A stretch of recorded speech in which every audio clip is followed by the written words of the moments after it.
Missing my 2025 sales goals taught me about business, life, and focus. Yep, I missed my sales goal for 2025, and for a long time it bothered me. But the more I reflected on it, the more I realized that it taught me lessons I probably wouldn't have learned if I did hit my sales goal.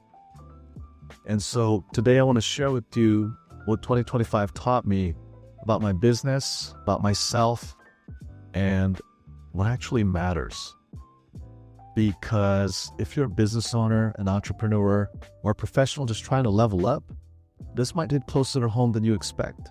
One of the biggest realizations that I had this year is what used to work doesn't automatically work anymore. Yeah.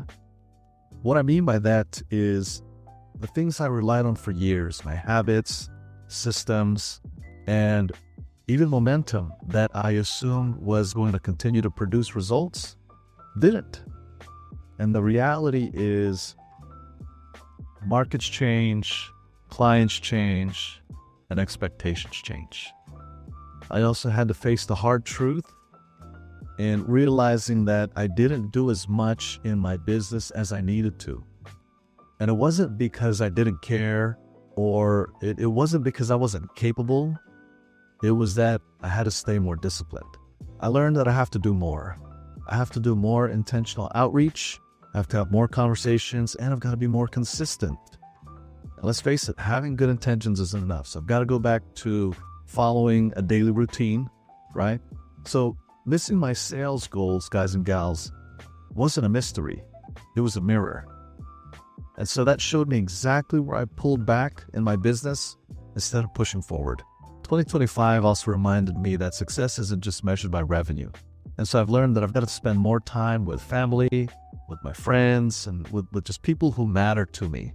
I've got to get back into reading more books so that I can grow and learn and level up in my career. And very importantly, I've got to be more intentional about my vacations rather than just letting them happen by default. Instead of just letting vacations happen here and there when I'm not busy, or just trying to squeeze it in between whatever things in my life. Being intentional about vacations is very important because the money that we earn is meant to fund life experiences and not replace it, in my opinion. And so, my kids, they're not going to remember how much money I made or what my sales volume was, or any of that stuff. That stuff doesn't matter. I strongly believe that nights we spent together, trips we went on, vacations, and experiences we've had and we shared, and just times where I was present versus being distracted or just disconnected. The biggest lesson of all for me is being clear about what I'm focused on.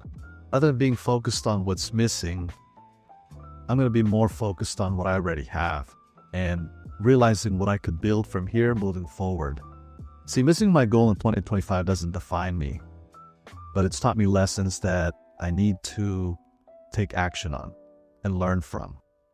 See, 2025 forced me to slow down, reflect, and reset. And honestly, I'm thankful for that. So rolling into 2026, it's not about perfection. It's about clarity, consistency, and intentions. Thank you all for watching. I appreciate you. I appreciate your time. I look forward to seeing you on the next video. Wishing you all an awesome 2026. Let's all make this our best year ever. Take care.